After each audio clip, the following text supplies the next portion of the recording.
François. Je m'appelle Simone Pou, puis j'aimerais ça vous interroger sur 5 questions pour savoir qu'est-ce qui vous motive et qu'est-ce qui vous tient à cœur durant cette campagne. Donc, premièrement, j'aimerais ça savoir votre profession et depuis combien de temps vous faites de la politique? Okay. Alors, je suis médecin vétérinaire depuis 42 ans en pratique de petits animaux. Je ne vais pas dans les fermes, mais je fais juste de la consultation ou bien en clinique. Puis les dernières années, c'était vétérinaire à vélo.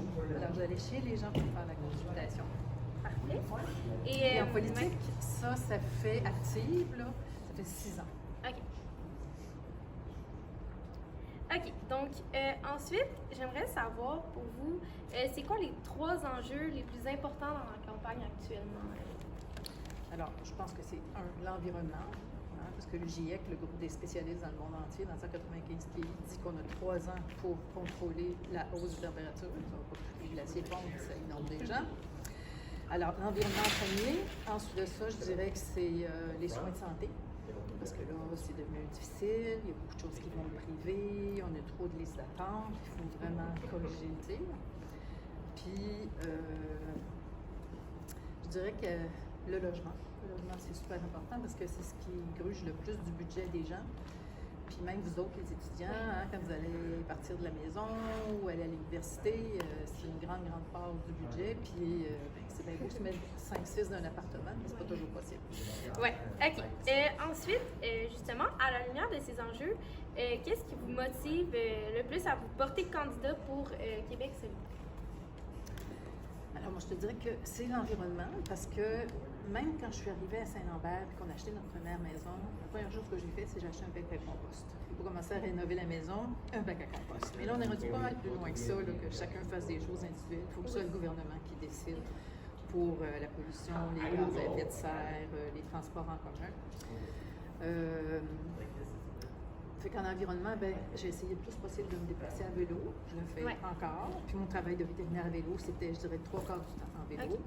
On a une auto qui est hybride, on essaie de l'utiliser le moins possible, mais on rend service à d'autres personnes, comme nos parents qui sont âgés ou nos enfants qui n'ont pas d'auto.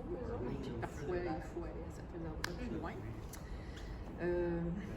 Peux-tu me répéter la dernière partie de ta question? Donc, justement, les soins de santé, qu'est-ce qui vous motive justement à être dans QS pour... OK. Bien, regarde, quand je pratiquais comme vétérinaire, ça, c'est de la médecine privée. Ça veut dire que tu vas chez les gens et ils payent toute la facture. Le gouvernement ne paye rien pour les chiens et les chats. Puis c'est correct. Mais je ne veux pas ça pour les humains. Parce qu'on peut très bien comparer avec notre voisin des États-Unis, où on en entend parler, les soins privés, puis que les gens qui ont beaucoup d'argent font tout faire, tests, chirurgie, tout et tout. Tandis que les gens pauvres, ils ne peuvent pas se payer, ils attendent à devant d'aller voir le médecin. Les femmes enceintes parfois ont des complications parce que c'est des accouchements de 20 000 $30 000. Fait qu'on ne veut pas de la médecine privée pour les humains. On veut que tout le monde puisse bénéficier de bons soins. Puis les bons soins, il ne faut pas nécessairement que ce soit donné par des médecins. T'sais, parfois, santé mentale, ça peut être le psychologue. Il y a d'autres problèmes d'alimentation, ça va être la diététicienne. Fait que ce qu'on dit, c'est plus des équipes multidisciplinaires. Puis toi, tu n'as pas connu l'époque des CLSC. Il existe encore, mais tout ce qu'on sait, c'est qu'on va faire des prises de sang au CLSC, c'est à peu près tout. Mais à l'origine, en 1971, les CLSC, c'était pour offrir beaucoup de soins à tous les gens, dans tous les quartiers, puis les idées ont parti de quartiers plus pauvres de Montréal. Fait que les CLSC, nous, on voudrait redonner beaucoup d'argent pour faire que les gens qui sont allés, les professionnels de santé qui sont allés au privé, reviennent au public. Et on leur ferait des horaires où ils sont obligés de faire toujours du temps supplémentaire. Et il y aurait un service 24 heures pour certains services. Par exemple, quelqu'un qui est en crise psychologique, il est peut-être pas obligé de l'attendre à l'urgence 12 heures puis déranger tout le monde. Il y aurait quelqu'un sur place pour le recevoir. Puis, pour le logement, c'était... Alors, pour le logement, Québec solidaire a mis beaucoup d'argent dans son budget pour construire des nouveaux blocs appartements. Le loyer, pas modique, on appelle ça le logement social. On a aussi mis de l'argent pour rénover certaines maisons, puis que des jeunes couples puissent les acheter, qui coûteraient 25 % moins cher que ce qui est le prix du marché. Et ce qu'on veut, c'est instaurer un registre où c'est les propriétaires qui vont avoir à aller là, à Régie du logement, pour dire, regardez, je veux augmenter le logement parce que j'ai fait ça comme rénovation. Ouais. Au lieu que ce soit le pauvre locataire qui se mette à courir, qui ne sait pas c'est quoi le prix que l'autre payait avant, puis qui est à s'occuper de tout ça, alors que c'est pas son travail, lui, là, à s'occuper de ses enfants, ses études et tout, puis qu'on a vu des hausses faramineuses de logements qui n'avaient pas de bon sens. Ouais. OK. Donc, ma quatrième question, c'est est-ce que vous vous considérez plus de gauche ou de droite? Alors, quand on parle de gauche, on parle de changement. Ouais. Moi, je pense qu'il faut des changements parce qu'on ne peut pas garder la société comme elle est là, parce qu'on voit que l'écart de richesse s'agrandit, il y a plus de gens qui deviennent itinérants, Ouais. puis les gens ne peuvent pas rester dans la rue ici au Québec. Là. Avec l'hiver, 6 mois par année, il faut vraiment qu'on ait des logements qui ont du bon sens. Puis aussi, si on pense aux Autochtones, on se fait dire qu'ils sont tellement nombreux dans leur logement que ça n'a pas de bon sens. La COVID se répandait là, comme une traînée de poudre. Fait qu'il faut planifier ça, puis on a des exemples dans le monde entier. Il y a des pays comme, par exemple, tu sais, des capitales où tout coûte cher. Ouais. Vienne, Berlin, Paris.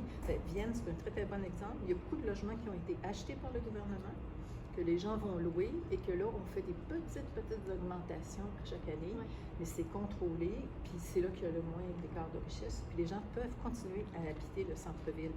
Alors que d'autres pays, le centre-ville est tellement cher que c'est les touristes qui habitent là, puis les gens s'en vont habiter en banlieue. Parfait. Habiter en banlieue, bien, ça veut dire plus de transports en commun, plus de gens qui prennent le retour, plus de gaz à effet de serre. Donc, plus de pollution, ouais. OK. Donc, ma dernière question, c'est êtes-vous indépendantiste ou fédéraliste? Puis, en quelques mots, expliquez-moi votre conviction. OK. Alors, Québec solidaire et indépendantiste. Je suis indépendantiste. Et pourquoi? Parce que on voit bien que dans le Canada, il y a toute une tendance à vouloir garder le pétrole, développer encore plus le pétrole, passer des pipelines. Et ça, on ne peut pas rien dire parce que c'est fédéral. Fait que tant qu'on ne pourra pas changer les liens avec le Canada, bien, on va toujours rester un peu la victime. On ne peut pas décider des aéroports, on ne peut pas décider de ce qui passe au-dessus des fleuves. Fait que c'est pas pour le fun qu'on veut séparer, c'est pour pouvoir décider de choses qu'on veut vraiment changer.